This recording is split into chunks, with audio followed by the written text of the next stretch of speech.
হাতুক পাপনা সুরা যত জীব জঙ্গ। সত্যাধিকার রাজীব হোসেন সন্ত মহাশয়, আমি সবার হাত ধরে কথাগুলো বলে যাব। ওনার শেষে কি বলল, যে জয়গুরু শঙ্কর সর্বগুণাকার যা কেরি নাহি কেউ পান। এই কথাটা বলেছিল কেনা বলেছে মহাপুরুষ মাধবদেব বলেছে। আর বলেছে কি জয়গুরু শঙ্কর সর্বগুণাকার।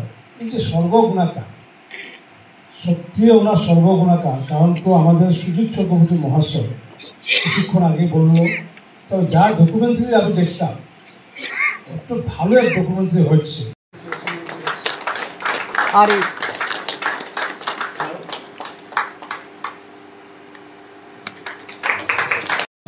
যদি সময় পাই শেষে আমরা একটা বর্গীত শুনবো, একটা নৃত্য আছে।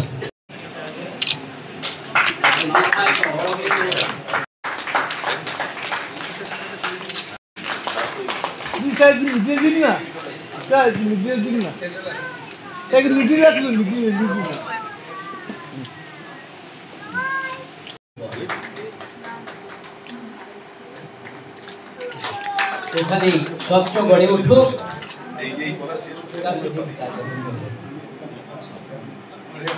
সবচেয়ে বড় খবর, এই নামঘর সত্য তৈরি করার জন্য আমাদের মাননীয় মন্ত্রী মহাশয় 1 লক্ষ টাকা অনুদান দিয়ে যাবে।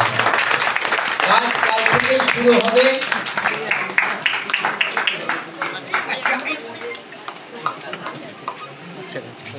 আমাদের শুধু আসামের না, সমগ্র ভারতবর্ষের একজন মহাপুরুষ শ্রীমন্ত শঙ্করদেব। আর শ্রীমন্ত শঙ্করদেবের 577 বার্থডে ছিল, ওনাদের জন্মদিন আবির্ভাব মহোৎসব। এই আবির্ভাব মহোৎসব সমগ্র ভারতবর্ষ হচ্ছে, আসামে হচ্ছে। এবং শ্রীমন্ত শঙ্করদেব কনসেনসাস সোসাইটি এই সংগঠন এই কলকাতাতে এই প্রোগ্রাম নিয়েছে। আর এই ব্যাপারে আমাদের সুজিত চক্রবর্তী মহাশয় এবং সত্য মহাসভার উদ্যোগ নিচ্ছে। আমাকে নিমন্ত্রণ দিয়েছিল যে শঙ্করদেবের ব্যাপারে কিছু বলার জন্য। আমি অত্যন্ত সুখী যে কলকাতার বাঙালি মানুষ এই জায়গায় এসে শঙ্করদেবের বিষয়ে যা ডকুমেন্টারি দেখলো বা কিছু অধ্যয়ন করলো।